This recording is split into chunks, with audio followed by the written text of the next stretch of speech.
Hello, my name is Philip Plotch, and I'm the principal researcher here at the Eno Center for Transportation.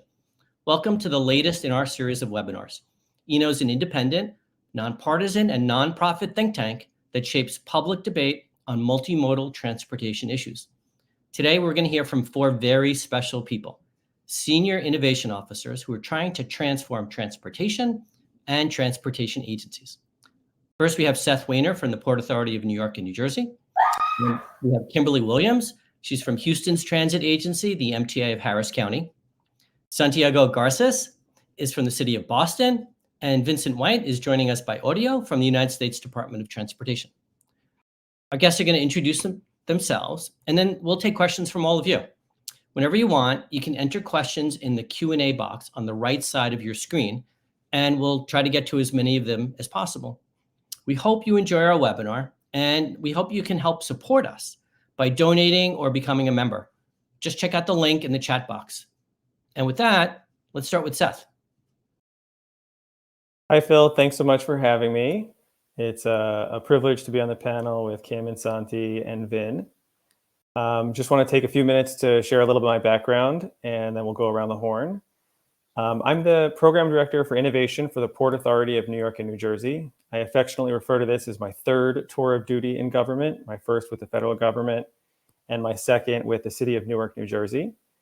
And you're going to hear a lot of different things from my colleagues today about how to do the work. I think we all probably focus on some of our strengths and try to put those to good use to help the public business move forward.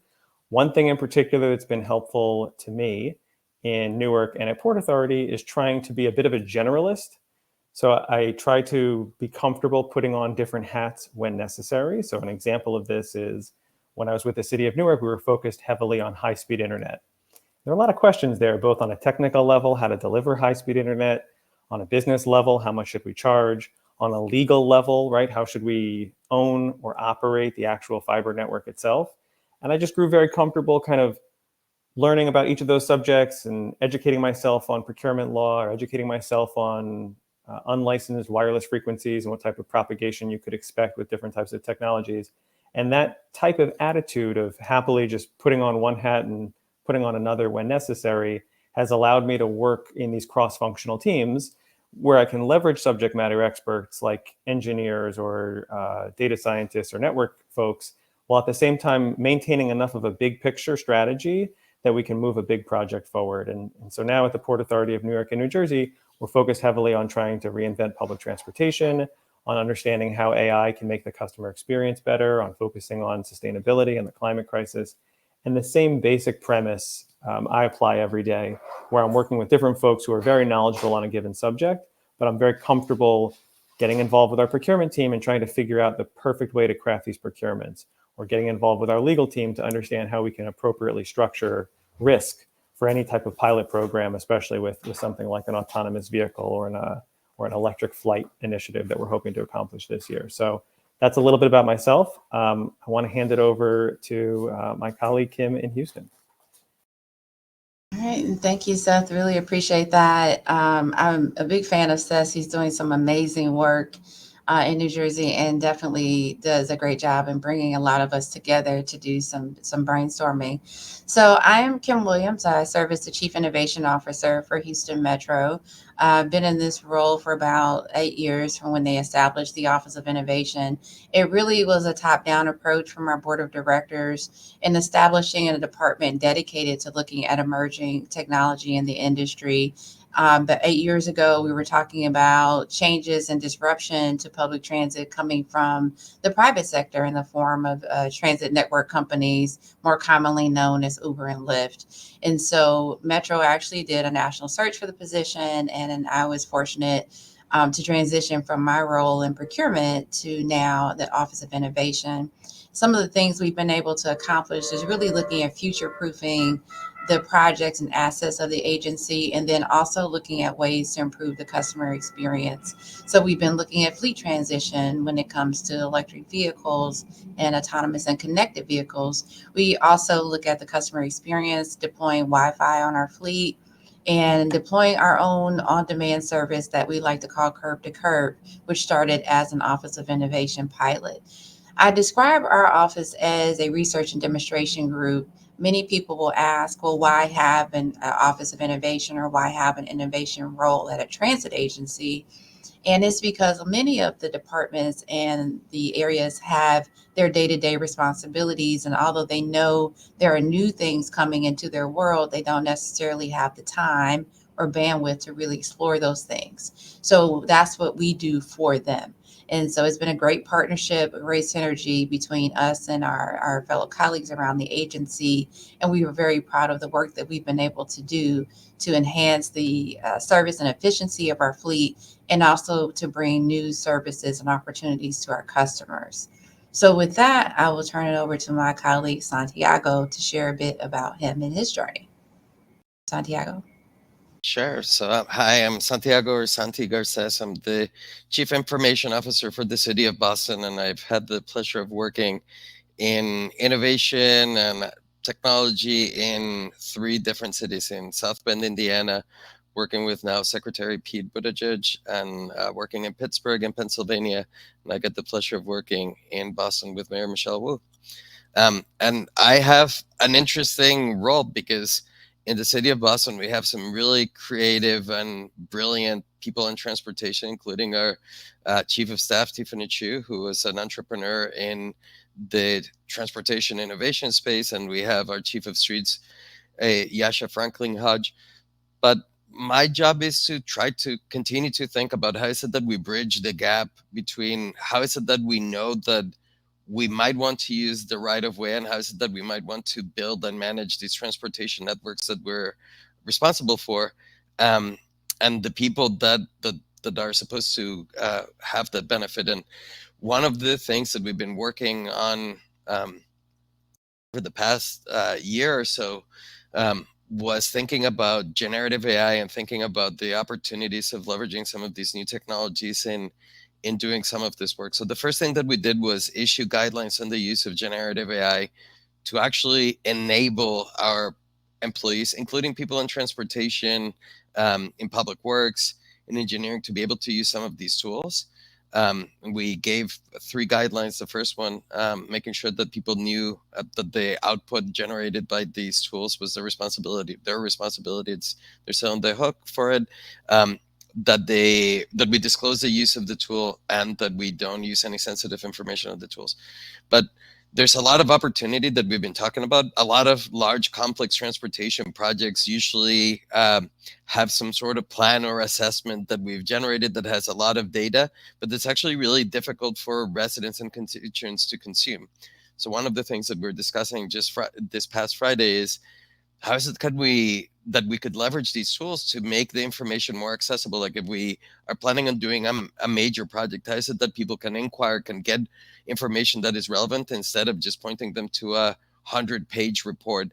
How is it that we're enabling people to be able to use generative AI to investigate some of the data that we have publicly available, open data that they can use to try to make sure that they see the problem the same way that we see them, that they know that when we're doing preemption or creating a dedicated bus lane, that it is because people that travel in a particular corridor tend to take the bus more than they drive, and that there's a bigger impact on mobility by having a dedicated bus lane. So I would stop there, but our job is to help support some of these brilliant people and the brilliant constituents that we have, and try to use technology and some of these resources to try to bridge the gap so we can have better conversations about what we should do to make things better. I'll pass it over to Vin. Yeah, good afternoon, everyone, and I'm sorry to be joining a little late here. Somewhere in this, there is a joke about Chief Innovation Officer's inability to access the webinar, so I will forego that and introduce myself. I'm Vin White. I am a senior advisor to Secretary Buttigieg at the US DOT, and I also wear a few hats over here. I serve as the designated federal official for the recently launched Transportation Advisory Committee, also known as the TTAC. I also serve as the acting Chief AI Officer, a role that was prompted by President Biden's Executive Order 14110 related to AI. So I'm glad to be with you finally here today, and thrilled to be a part of the program. Just a storied and great organization. So I jump at any opportunity to do this work. I think to the prompt of what are my challenges, and I think I hope I speak for kind of like the chorus over here, and it really boils down to we are faced with this prompt, this sort of question wrapped up in a prompt, which is, can you show leadership? Can you show leadership across any specific domain? So it can be UAS, it can be self-driving, it can be AI, it can be AAM. And so, we kind of have to peel back the layers a little bit on what is meant by that question, or that prompt, show leadership. And kind of behind it, because this is all, new age, emerging, disruptive, you use your adjective, in the mobility space, we have to kind of get to the heart of what we're really being asked. And oftentimes it relates back and draws back to our authorities and the ability to actually do something or activate or assist and foster certain innovation. And so when we look at that, we then have to ask ourselves, what has Congress bestowed upon us to have the ability to do? What are we authorized to do?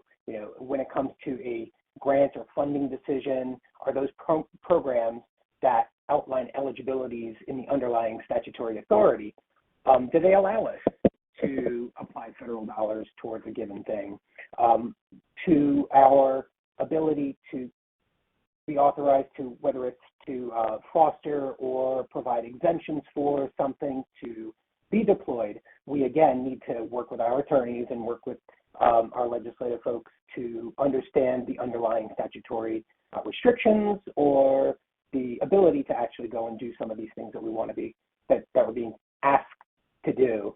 And so you can imagine it can get a little frustrating sometimes on everybody's end that we can't just act. And people can oftentimes kind of point to government process and specifically federal government process to say like, hey, you're just moving way too slow here. It's not for lack of trying. It's because we need to just be careful. So we do have the ability to do certain things. We have priorities set by the president. We have a set of sort of framing principles that Secretary Buttigieg has put out called innovation principles that helps us understand sort of, what do we want to foster? The answer to that is often purpose-driven, people-centered innovation, something that will help us achieve goals around tackling climate crisis, creating jobs, increasing equity, always increasing safety, beating back COVID. All these things are at the center. And so what we then need to do is thread that needle to understand, okay, so what are we able to do that Congress has authorized us? That's the big challenge over here. And so my position is often in the middle of that, sort of where the finger's pointing as to kind of like, can you do something, just do this? And so hopefully kind of sharing some of the process will help our viewers here today. Thanks, Vin, and thanks all of you for these introductions.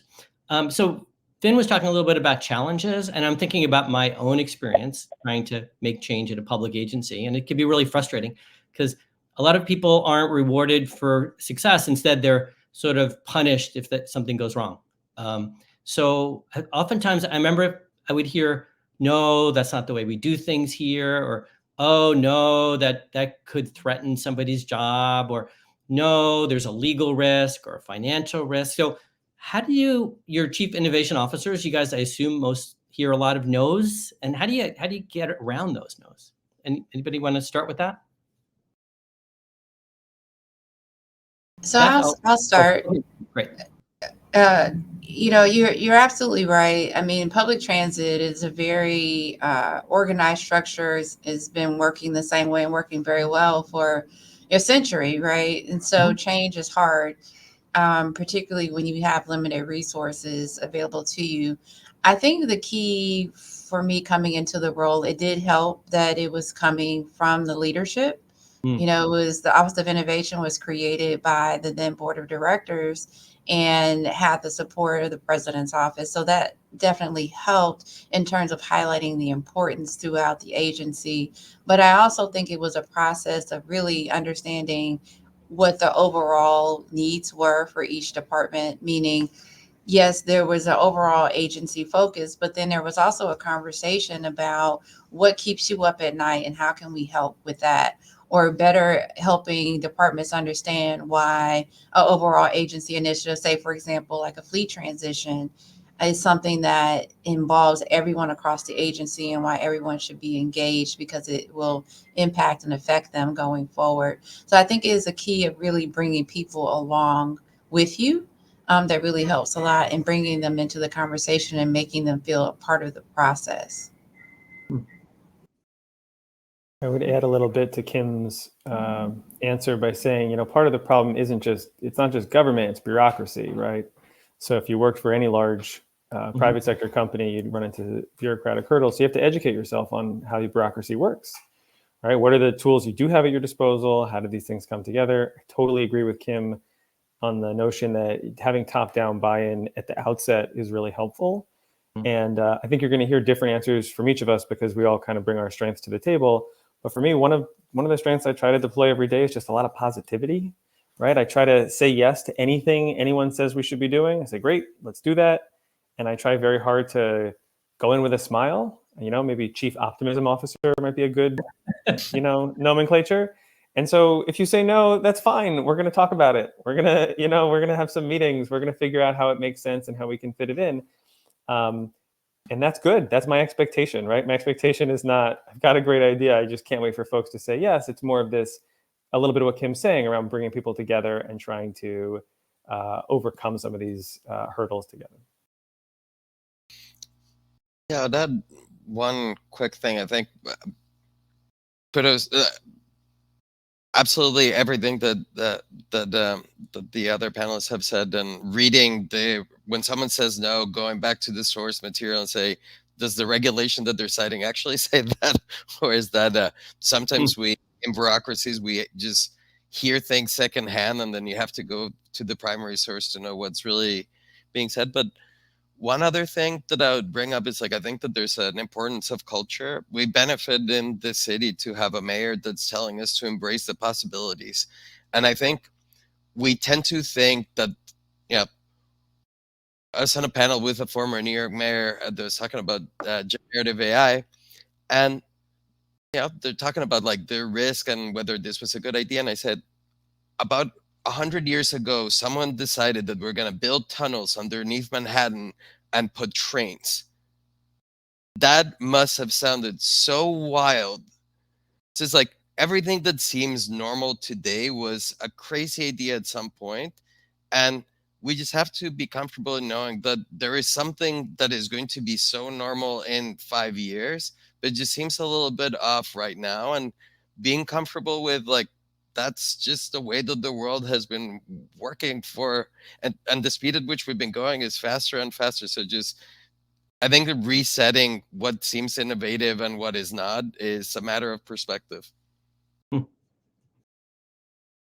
Ben, do you want to try answering that question about overcoming challenges and overcoming no's?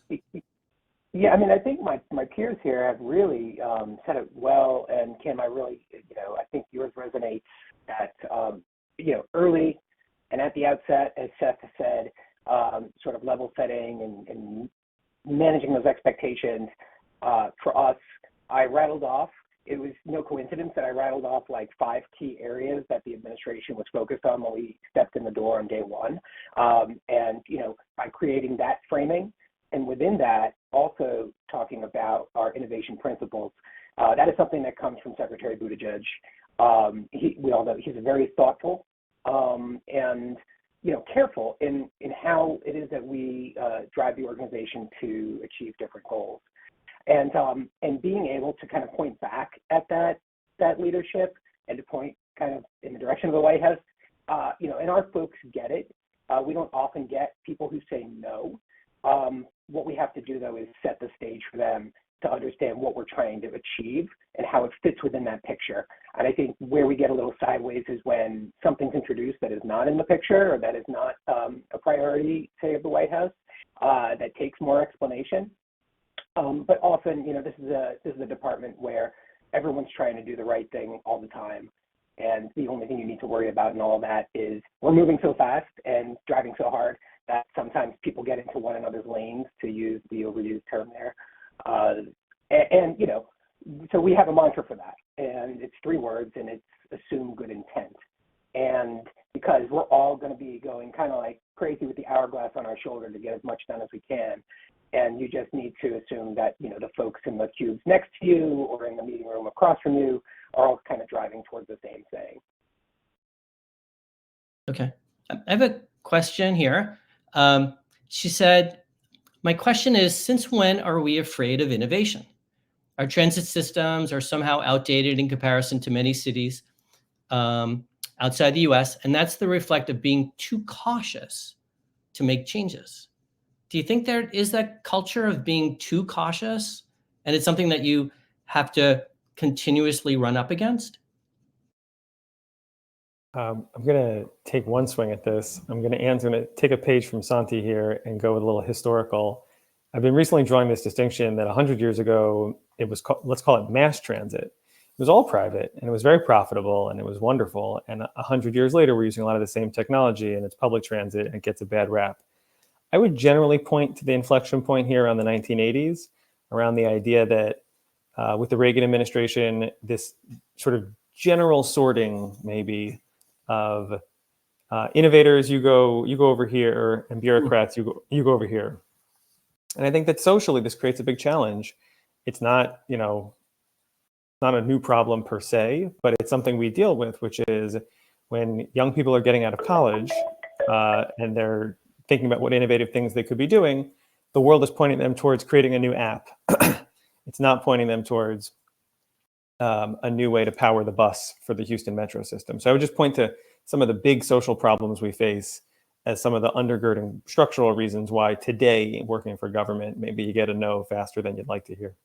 And I'll chime in on that just to say that I don't think we're afraid of innovation. I think that you're seeing more innovation happening at transit agencies than you have in a very long time. And, I think part of the reason innovation wasn't happening before is because there was no pressure to.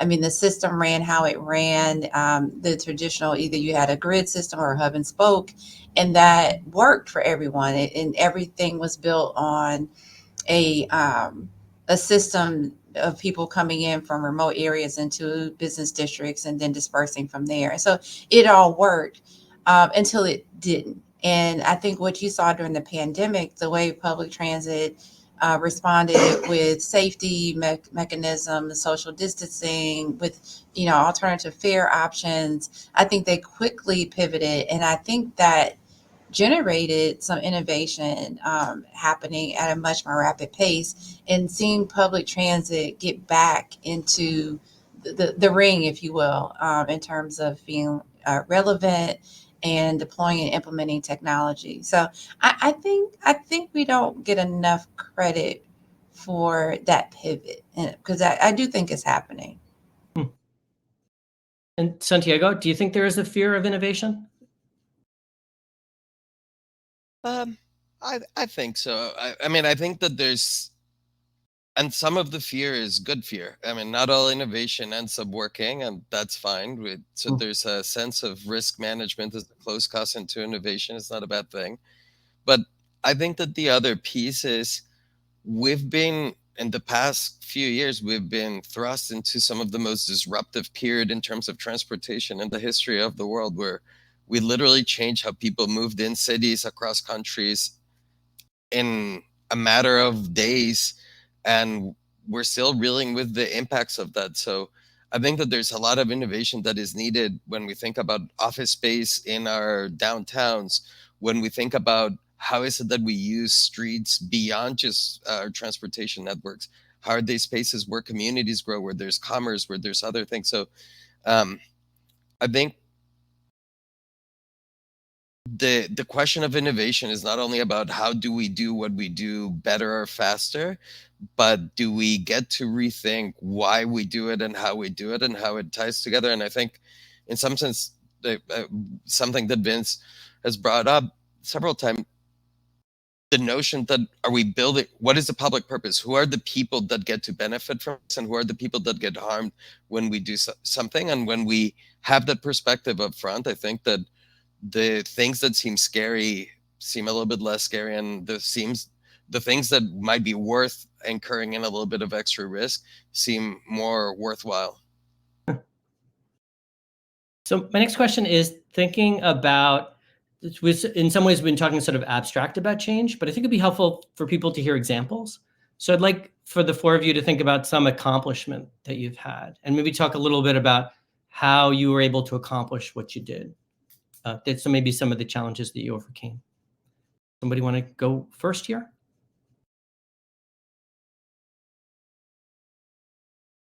I'm happy to. My favorite accomplishment story is really around Newark and this high-speed internet, because it's a specific product, and it's a product we all actually are purchasing in our homes anyway, right? Every home has an internet connection. And so the innovation here was thinking about how can we provide really high-speed connections for Newark businesses and Newark residents at a cheaper price. And in order to accomplish that, you had a mixture of technology, of policy, of business, of legal, and those sort of all flowed together, and they all really influenced each other. Meaning, if the legal framework for establishing a city network was to license it to a nonprofit, then the city's own nonprofit, its Economic Development Corporation, would sort of take the lead in engaging with businesses. And if the technology required every building to be connected through a physical fiber connection, that was going to have a certain minimum cost to connect some of these buildings. But if you go wirelessly for some buildings, you can lower those costs. So all in all, the interplay between those various sectors was very extreme, and there were trade-offs, right? So if the city did want it to own it itself, as it does its water or sewer utility, there's trade-off there. There's more encumbrance. It's more difficult to sign up new customers, that kind of thing.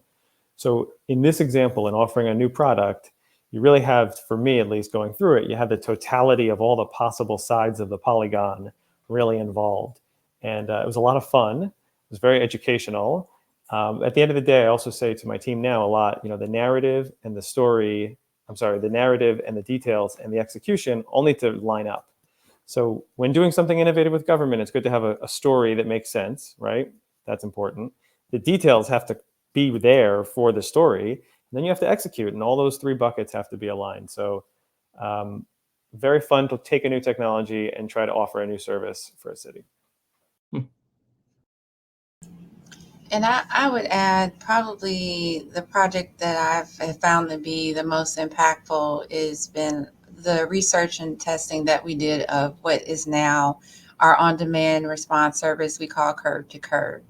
That started out with us looking at first partnering with the TNC, and when we weren't successful in doing that, realizing that we had the vehicles and we already had the operators. What we were missing was the software, was the algorithm to schedule those trips on an on-demand response manner. And so we tested and looked at what was then a very, very small vendor community of those products. This was, about 7 years ago. So there were only a couple of products on the market, and they were mostly startups who were starting to pull that algorithm out of the fleet delivery and sell it as a standalone product. And the reason I'm proud of that project is because we operate curb to curb in communities that otherwise would not be served.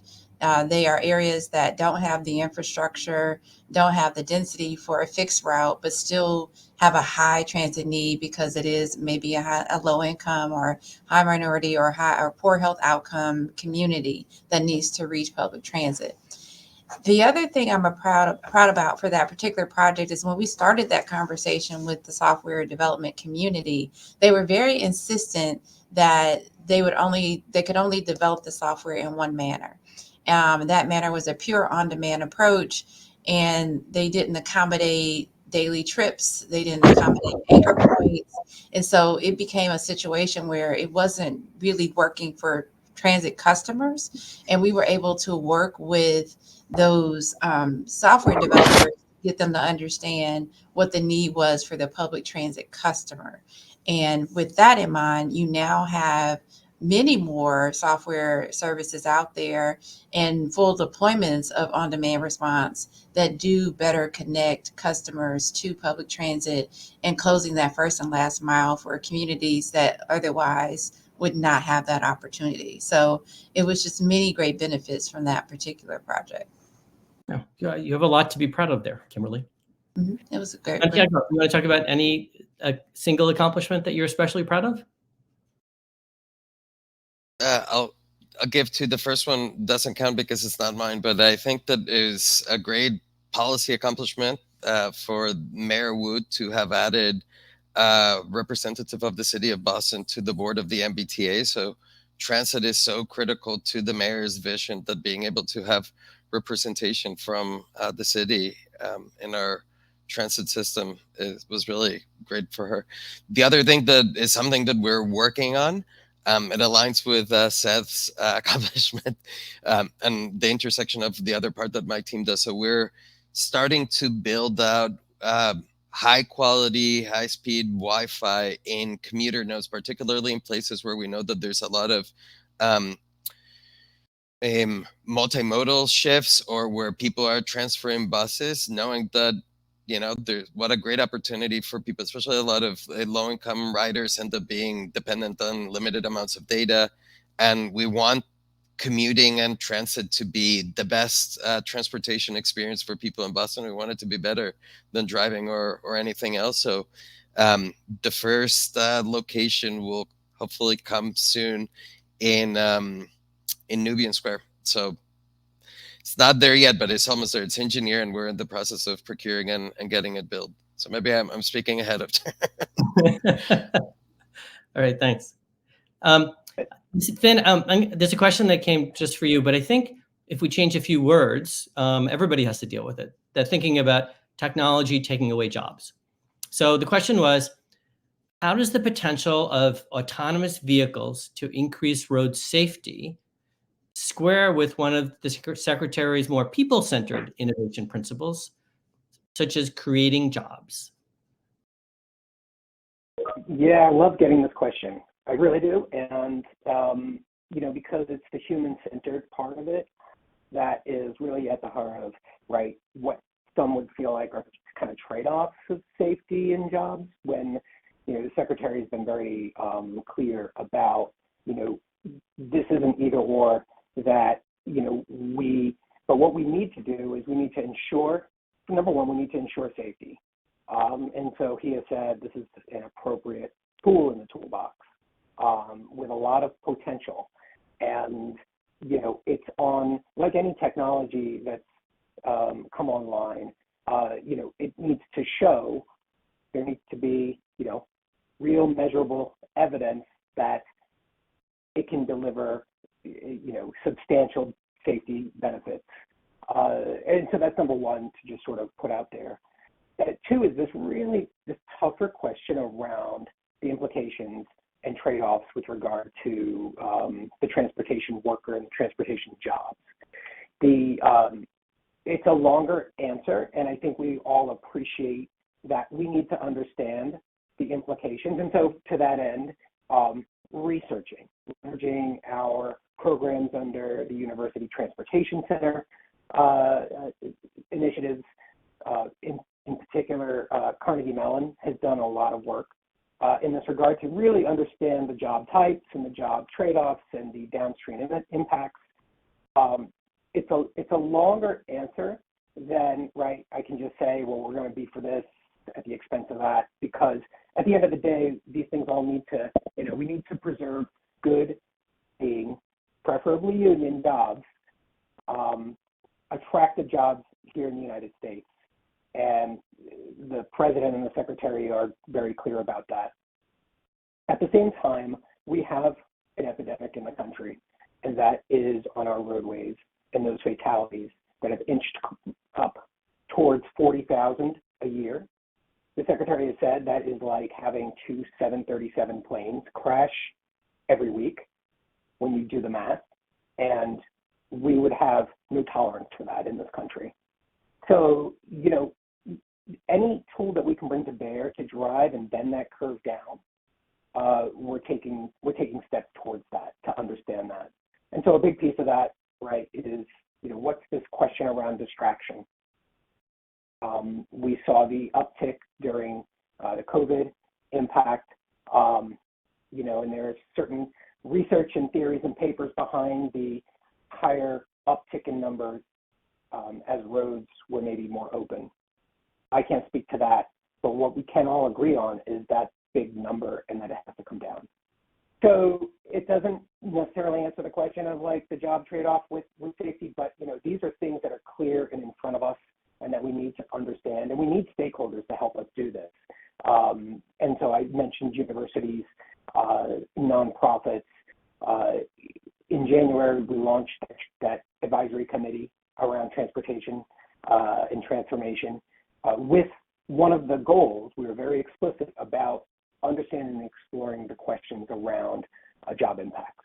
And so I'm glad to say this administration didn't put one, but two representatives from labor on that committee.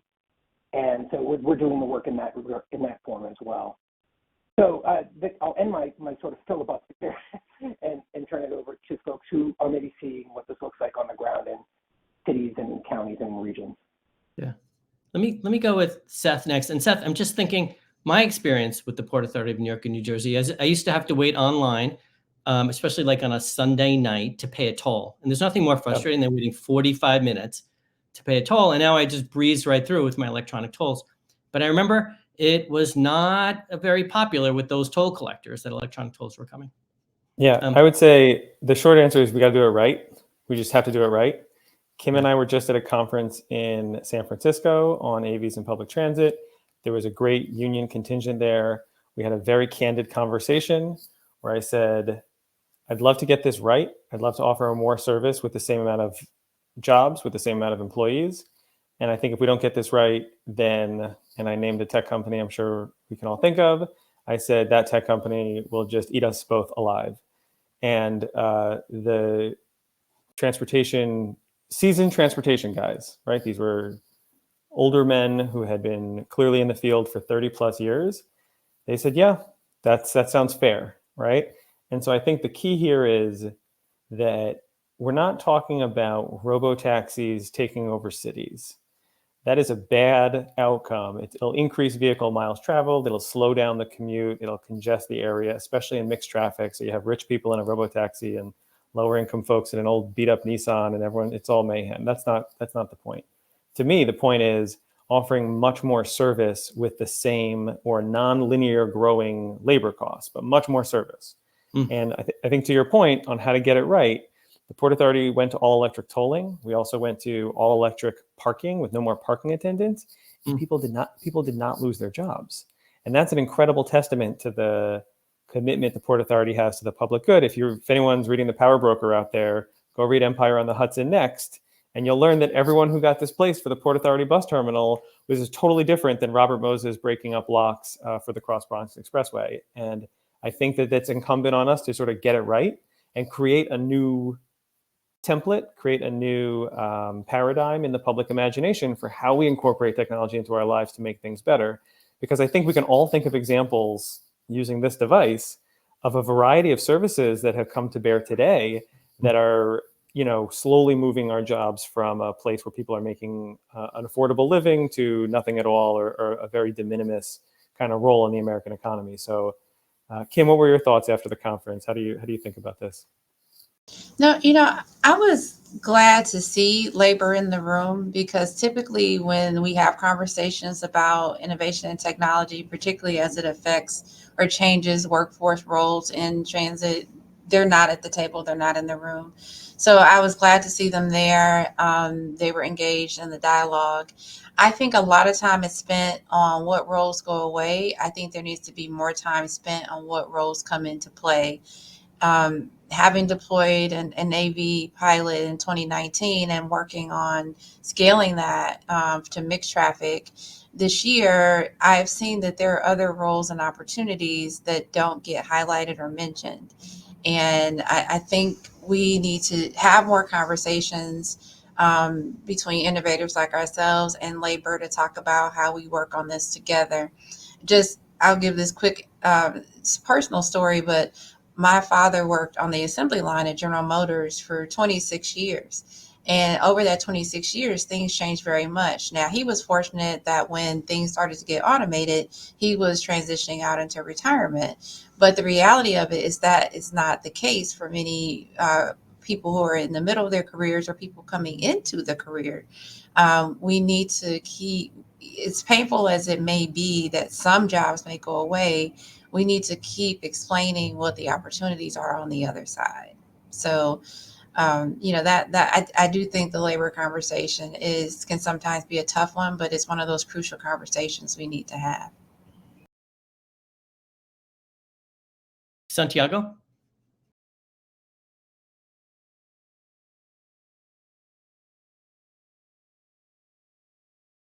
Santiago, can you hear me? Yeah, sorry. I first, what, can you repeat that? Like, I don't think that We started with somebody asking a question to Vin about how innovation is important and AVs improve safety, but at the same time, it could threaten people's jobs. And I assume this is something that comes up a lot in any kind of innovation, like that. How do you innovate, provide more services without threatening people's jobs? Yeah. So I guess like my thought was we haven't been doing a lot of work on autonomous vehicles, so that's maybe why my brain glossed over it.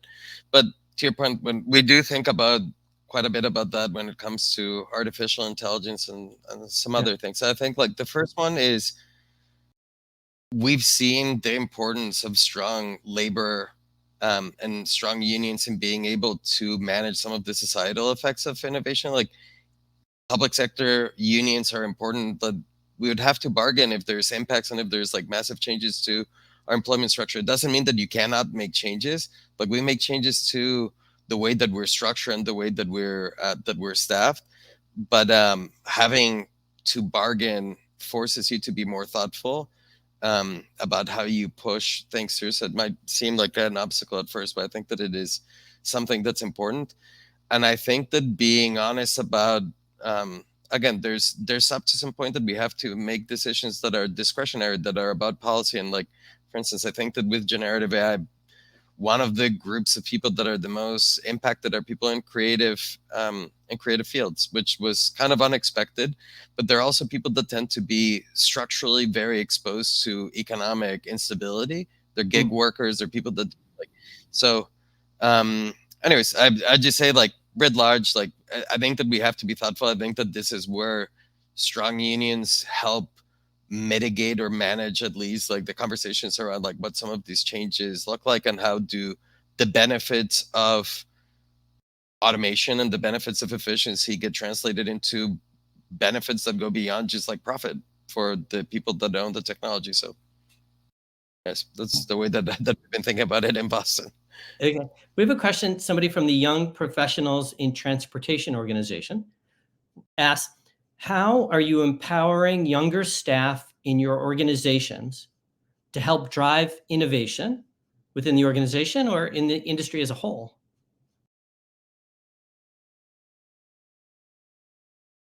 If I could add to that, one, great to see YPT on the call. I'm a part of the International Advisory Board, so thank you guys for joining. What we did for our AV project, and what we do with a lot of our work is we work with the universities. So I had students, we work with the universities. We had classes who helped perform the research on our first AV phase 1 project. Some of those students are now professionals in the industry who were able to use that opportunity to move into those roles with that expertise. So, I'm sure we're not the only ones in terms of working and engaging with the higher education community and with K through 12. We've also helped and worked with one of the local community colleges who now has an AV operator program or certificate that they offer. So those are some of the ways we've done before people move into their careers. And then after that, we take opportunities to mentor for folks who are in the industry and to also give them the opportunity to experience our projects, whether it's through, we host an annual conference, kind of bringing people into the room, into that conversation. But we purposely make sure that our emerging employees are exposed to these opportunities as they come through, before they come to us and as they come to us and as they work through the agency. Okay. We are now have run out of time.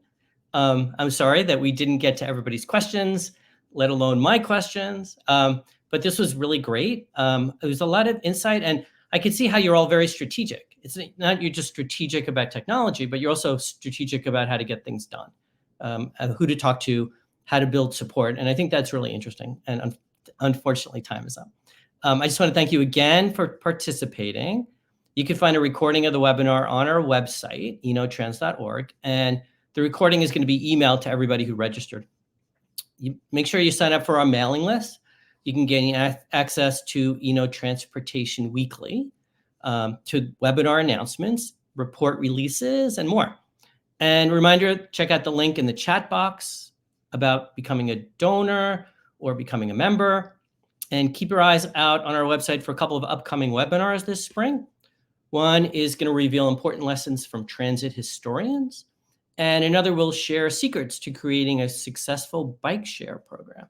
And I'll also put a plug in. We have a brand new series related to innovation about all 46 of our US presidents and how that related to transportation changes. And we've now published our first 3 presidents. Every week for the rest of the year, we'll be publishing another one. So thanks again. And all of you, hope you have a wonderful day.